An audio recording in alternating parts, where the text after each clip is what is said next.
আমি আমি শুভেন্দু অধিকারী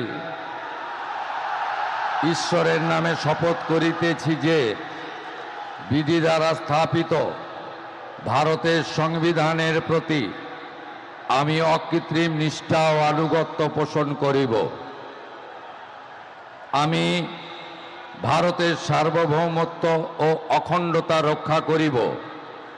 পশ্চিমবঙ্গ রাজ্যের মুখ্যমন্ত্রী রূপে আমার কর্তব্যসমূহ নিষ্ঠাপূর্বক এবং বিবেকসম্মতভাবে নির্বাহ করিব এবং ভয় বা পক্ষপাত, প্রীতি বা বিদ্বেষ রহিত হইয়া সকল শ্রেণীর জনগণের প্রতি সংবিধান ও বিধি অনুসারে ন্যায় আচরণ করিব।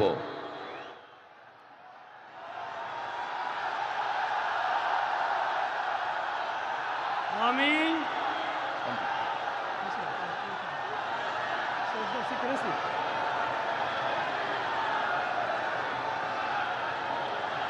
আমি শুভেন্দু অধিকারী ঈশ্বরের নামে শপথ করিতেছি যে পশ্চিমবঙ্গ রাজ্যের মুখ্যমন্ত্রী রূপে যে কোনো বিষয় যাহা আমার বিবেচনার জন্য আনীত হইবে বা আমি জ্ঞাত হইব, তাহা মুখ্যমন্ত্রী রূপে আমার কর্তব্যসমূহের যথাযথ নির্বাহের জন্য যেরূপ আবশ্যক হইতে পারে তদ্গতিকে আমি প্রত্যক্ষ বা পরোক্ষভাবে কোনো ব্যক্তি বা ব্যক্তিগণের নিকট জ্ঞাপন করিব না বা প্রকাশ করিব না।